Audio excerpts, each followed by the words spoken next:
बिस्मिल्लाहिर्रहमानिर्रहीम and welcome back. अब तक हमने दो टेंसेस देखे हैं, एक प्रेजेंट का कंटिन्यूस टेंस और एक पास्ट का कंटिन्यूस टेंस।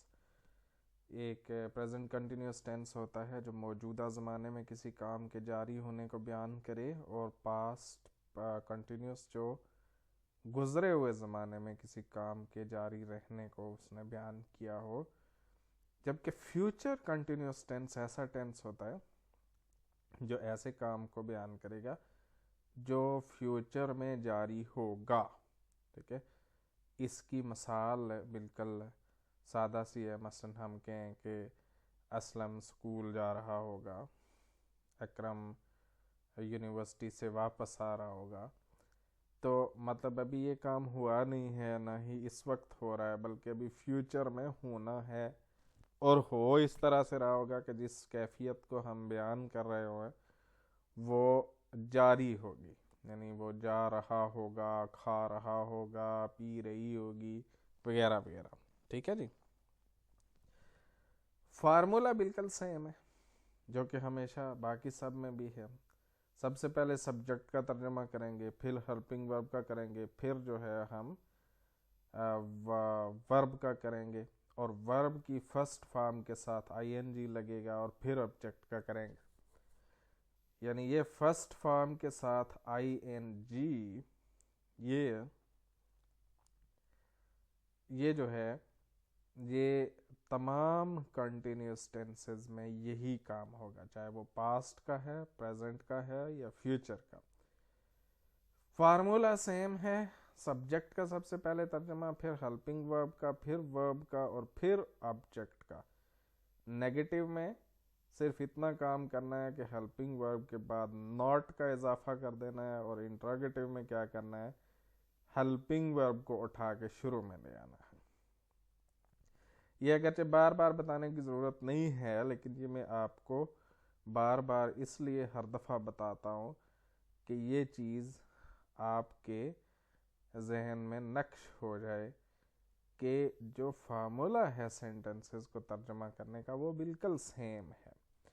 जो फ़र्क पड़ता है वो सिर्फ हेल्पिंग वर्ब में पड़ता है, और वर्ब की फॉर्म में फ़र्क पड़ता है एक टेंस से दूसरे टेंस में जाते हुए। वर्ब की फॉर्म वाला मसला भी हल है, क्योंकि हमने इसीलिए पहले मुख्तलिफ टेंसेस को मिक्स नहीं किया मैंने, बल्कि पहले सिर्फ कंटिन्यूस टेंसेस के बारे में आपको बताया, प्रेजेंट का कंटिन्यूस टेंस, पास्ट का, और अब फ्यूचर का। तो तमाम कंटिन्यूस टेंस में वर्ब की यही चौथी फॉर्म यानी आईएनजी फॉर्म इस्तेमाल होती है, फर्स्ट फॉर्म के साथ आईएनजी।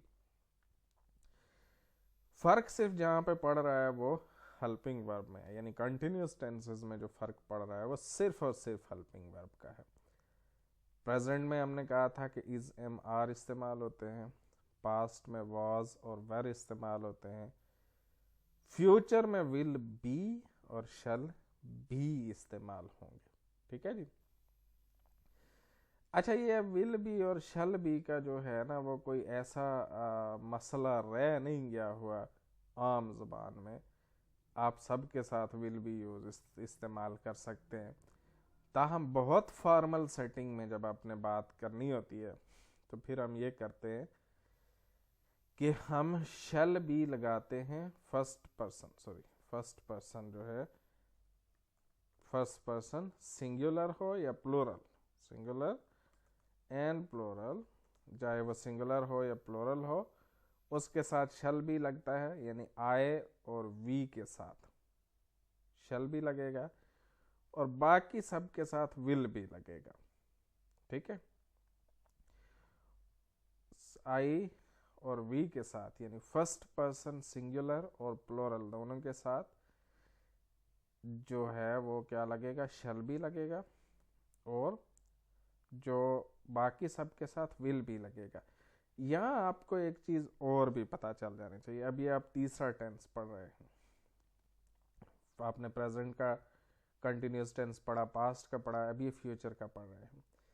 आपने देखा कि हेल्पिंग वर्ब सबके मुख्तलिफ हैं, और वो जो मुख्तलिफ हैं उसका कोई फार्मूला नहीं है। यानी कि आप ये याद कर लें कि अच्छा एक टेंस में ये हुआ था कि फर्स्ट पर्सन के साथ एक अलग तरह का हेल्पिंग वर्ब लगा था, बाकी के साथ सेम ही लगा था। ऐसा नहीं है। आपने देखा कि प्रेजेंट में सिर्फ फर्स्ट पर्सन सिंगुलर के साथ एम लगता था, थर्ड पर्सन सिंगुलर के साथ इज लगता था, और बाकी सब के साथ आर लगता था। ठीक है। अब जो लास्ट वाला था, जो पास्ट कंटिन्यूअस टेंस था, उसमें आपने देखा कि जो था वो कुछ के साथ वर लग गया और कुछ के साथ वाज लग गया। ठीक है। तो जो सेकंड पर्सन है उसके साथ और जो प्लूरल्स हैं उनके साथ क्या लग गया? उनके साथ लग गया जी वर, और बाकी सब के साथ वाज हो गया। अच्छा, अब यहाँ पे क्या है कि फर्स्ट पर्सन चाहे सिंगुलर हो या प्लूरल हो उसके साथ शल भी लग गया और बाकी सब के साथ विल भी लग गया। तो यानी इसमें कोई पैटर्न नहीं है कि जो कंटिन्यूअस टेंसेस हैं तो उनमें फर्स्ट पर्सन के साथ कोई और तरह का लगता है और सेकंड पर्सन के साथ कोई और तरह का लगता है। नहीं, ऐसी कोई बात नहीं है।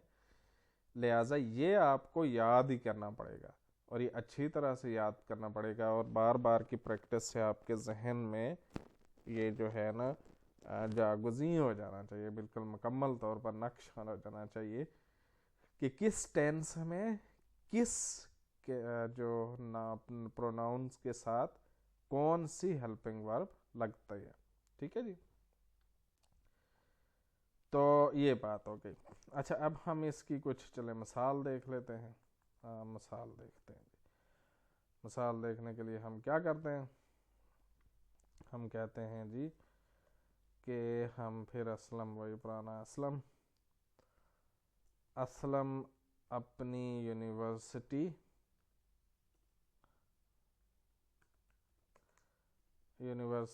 जा रहा होगा। ठीक है। असलम अपनी यूनिवर्सिटी जा रहा होगा, या अभी अपनी रहने दें, हम जो है ना इसको असलम यूनिवर्सिटी जा रहा होगा। इसमें फेल क्या है या वर्ब क्या है? जाना। ठीक है जी।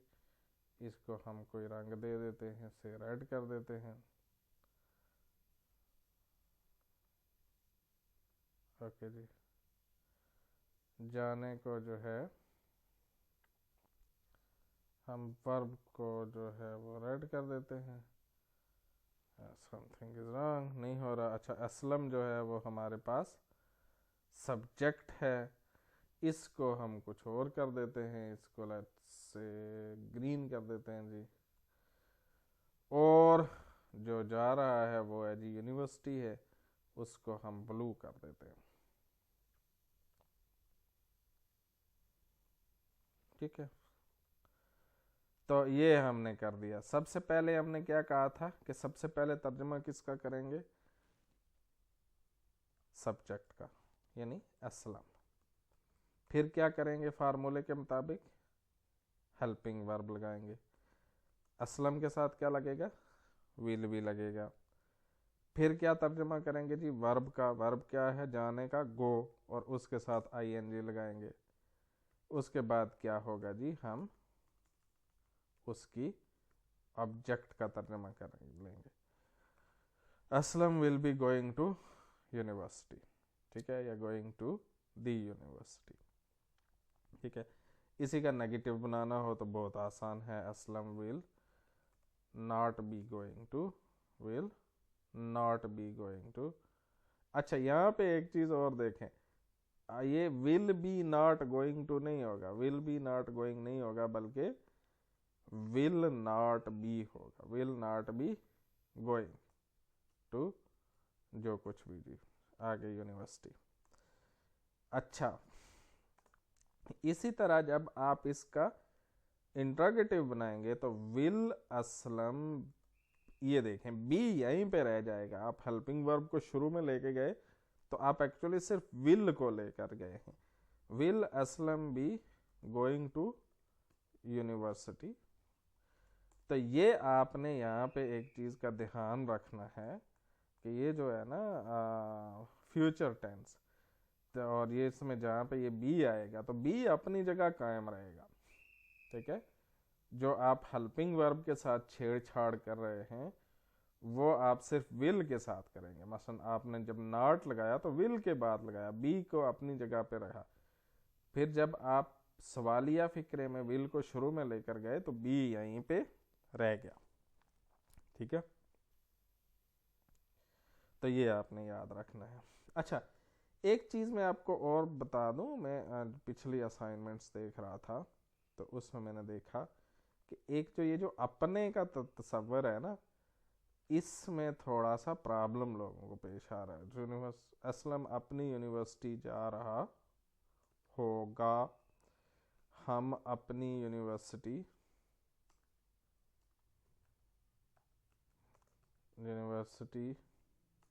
सॉरी जा रहे होंगे, वो अपनी यूनिवर्सिटी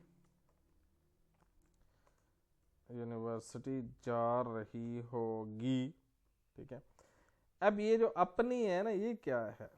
अपनी अपनी अपनी अपनी, ये अपनी हर किसी की अपनी होगी, ये बात समझें। असलम अपनी यूनिवर्सिटी जा रहा है, इसका मतलब है कि असलम असलम की यूनिवर्सिटी में जा रहा है। हम अपनी यूनिवर्सिटी जा रहे हैं, मतलब हम हमारी यूनिवर्सिटी में जा रहे हैं। तो ये अपने का जो आप तर्जुमा करते हैं ना, तो ये सब्जेक्ट के मुताबिक करते हैं, मैं आपको बताता हूँ, ठीक है। मसलन हम देखते हैं जी कि सॉरी असलम, इसको हम थोड़ा सा सेंटर अलाइन कर देते हैं जी। Aslam will be going to his university, ठीक है। अपनी जा रहा है मतलब वो असलम असलम की अपनी यूनिवर्सिटी में जा रहा है।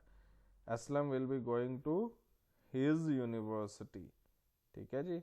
अच्छा, जबकि अगर हमने ये करना हो कि हम अपनी यूनिवर्सिटी जा रहे हैं, ठीक है, तो जा रहे होंगे तो हम लिखेंगे we shall be going to our university, our या जिसको आर यूनिवर्सिटी, ठीक है।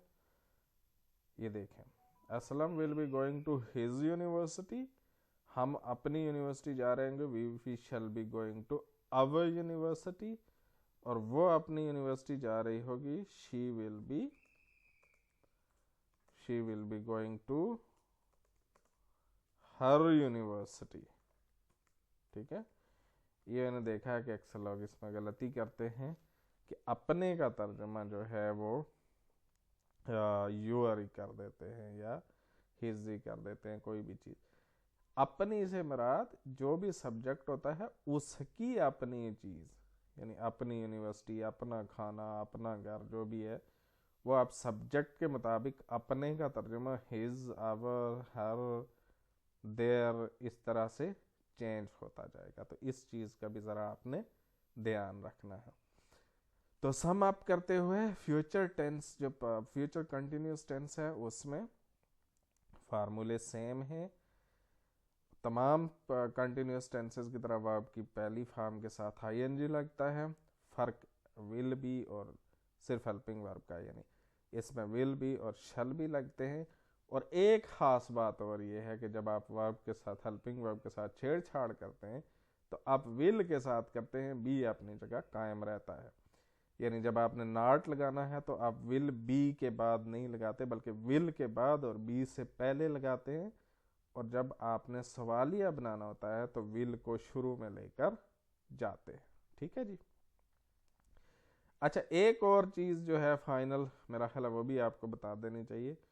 जो हम कहते हैं ना कि हम ये कहते हैं कि जिसके साथ वैसे तो फर्स्ट पर्सन के साथ लगता है विल, शल भी, और बाकियों के साथ विल भी लगता है। अगर ये उल्टा कर दिया जाए, मिसाल के तौर पर अगर मैं कहूँ कि यू शल बी गोइंग, ठीक है, आप यू के साथ तो शल नहीं लगता, लेकिन अगर मैं शल लगाऊं तो उसमें ये हो जाता है कि उसमें बहुत ही ज़्यादा ताकीद पैदा हो जाती है कि तुम ज़रूर जा रहे होगे। ठीक है, ये आई के साथ विल लगा दिया जाए तो उसका मतलब बहुत ज़रूर का हो जाएगा। अच्छा, इसीलिए आप अगर देखें, अगर आपने कभी कोई कानून पढ़े पढ़े तो वो जो एक्ट होते हैं पार्लियामेंट के या जो भी कानून होते हैं उनको पढ़ें तो उसमें लिखा होगा कि whosoever does this shall be punished। उसमें क्या, वो जो shall be होता है, हालांकि वो आमतौर पर उसके साथ will भी लगना चाहिए, लेकिन shall be लगाते हैं ताकि उसमें ताकीद पैदा हो और ये पता हो कि ये काम ज़रूर होगा। ठीक है, लेकिन ये ज़्यादा डेलिकेट रूल्स हैं।